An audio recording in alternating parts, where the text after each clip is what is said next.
স্বাগতম আরও একবার আইডি টিভি ইউটিউব চ্যানেল থেকে। আজকে আমি যে ভিডিওটি আলোচনা করব সেটি হলো স্ত্রীর পিরিয়ডের সময় হালাল কিভাবে সহবাস করা যায়। লজ্জা নয়, জানতে হবে। আমাদের মধ্যে অনেক যুবক ভাইয়েরা আছেন যাদের চাহিদা অনেক বেশি, অর্থাৎ অনেক যুবক ভাইয়েরা আছেন প্রতি রাতে 3 বার 4 বার স্ত্রীর সাথে মিলিত হয়ে থাকেন। সেই ক্ষেত্রে প্রতি মাসে যখন স্ত্রীর পিরিয়ড হয় তখন স্বামীর জন্য খুব অসুবিধা হয়, কেননা যেই পুরুষ প্রতি রাতে 3 বার 4 বার মিলিত হয়ে থাকেন ওনার জন্য প্রতি রাতে একবারও না করা কতটা কষ্টকর সেটা একমাত্র ওই পুরুষই জানেন। তাই যে সকল পুরুষ পিরিয়ডের সময়ও স্ত্রীর কাছ থেকে সুখ নিতে চান, কেবল সেই সকল পুরুষদের জন্য আজকের এই ভিডিওটি খুবই গুরুত্বপূর্ণ।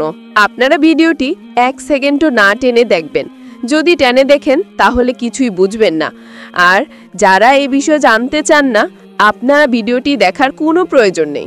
তো আমি আর ভূমিকা না করে সরাসরি ভিডিওতে চলে যাব। তার আগে আমি আপনাদের কাছে আমার পরিচয়টা দিতে চাই। আমি আলেমা সকিনা বেগম। আমার বাড়ি ব্রাহ্মণবাড়িয়া জেলাতে। নিরাপত্তার কারণে আমি আমার বাড়ির পরিচয়টি দেখছি না। তারপরেও আপনারা যদি কেউ জানতে চান কমেন্টে বলবেন, আমি ব্যক্তিগতভাবে আপনাদেরকে ঠিকানাটা দিয়ে দেব। বিসমিল্লাহ বলিয়া আল্লাহ নাম মুখে লইয়া আমি এই ভিডিওটি শুরু করলাম। নবীর দরদ পাঠ করিয়া, নবীর পায়ে চুম্বন খাইয়া, নবীর রওজায় মাথাটা খাইয়া, নবীর নামের মালা আমার গলায় পরিয়া আমি এই ভিডিওটি শুরু করলাম। হে আল্লাহ, এই মুহূর্তে কোটি কোটি দর্শক আমার এই ভিডিওটি দেখছেন, আপনি তাদের প্রত্যেকের মনের আশা পূরণ করে দেন। সকলেই কমেন্ট লিখুন আমিন। প্রথমেই বলতে চাই, সহবাস কি? স্বামী স্ত্রীর মধুর মিলন। এর মাধ্যমে স্বামী স্ত্রী একজন আরেকজনকে জৈবিক সুখ দিয়ে থাকেন, যা মহান আল্লাহ তাআলা বিবাহের মাধ্যমে হালাল করে দিয়েছেন। এই বিষয়ে পবিত্র কোরআনে অনেক আয়াত রয়েছে। এটা আমার কোনো ব্যক্তিগত কথা না। আপনারা চাইলে কোরআন দেখতে পারেন।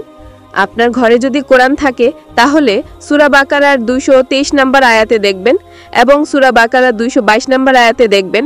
এই দুইটি আয়াতে সহবাস এবং পিরিয়ড নিয়ে স্পষ্ট নির্দেশনা রয়েছে। পিরিয়ডের সময় বিবির গর্ভধার দিয়ে সহবাস হারাম করা হয়েছে। যেহেতু কোরআন শরীফে পিরিয়ডের সময় গর্ভধার দিয়ে হারাম করা হয়েছে, সেই ক্ষেত্রে বিকল্পভাবে স্বামীর চাহিদা পূরণ করতে হবে।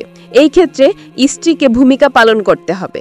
সেই ক্ষেত্রে স্বামী যখন চায় তখন স্ত্রী হিসেবে স্বামীর কোনো অঙ্গ হাতে আদর করা যেতে পারেন।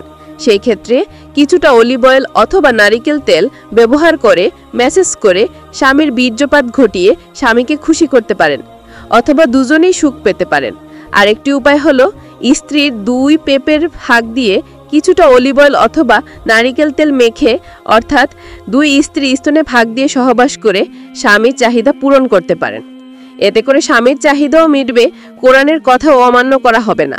আশা করি আশা করা আলোচনা বুঝতে পেরেছেন। ধৈর্য ধরে শেষ পর্যন্ত ভিডিওটি দেখার জন্য সকলকে ধন্যবাদ। ভিডিওটি কোন দেশ থেকে দেখবেন সেটা কমেন্টে জানাবেন। মা বোনদেরকে বলবো, এখন শীত পড়েছে, এই শীতের মধ্যে বৃদ্ধ শ্বশুর শাশুড়িকে কষ্ট দেবেন না। শ্বশুর শাশুড়িকে নিয়মিত ওষুধ খাওয়াবেন, গরম খাবার খাওয়াবেন। তাতে করে আপনার শাশুড়ি সুস্থ থাকবে, আপনার সংসার সুখের হবে। আবারও সবাইকে ধন্যবাদ জানিয়ে এখানেই শেষ করলাম। ভালো থাকবেন, সুস্থ থাকবেন।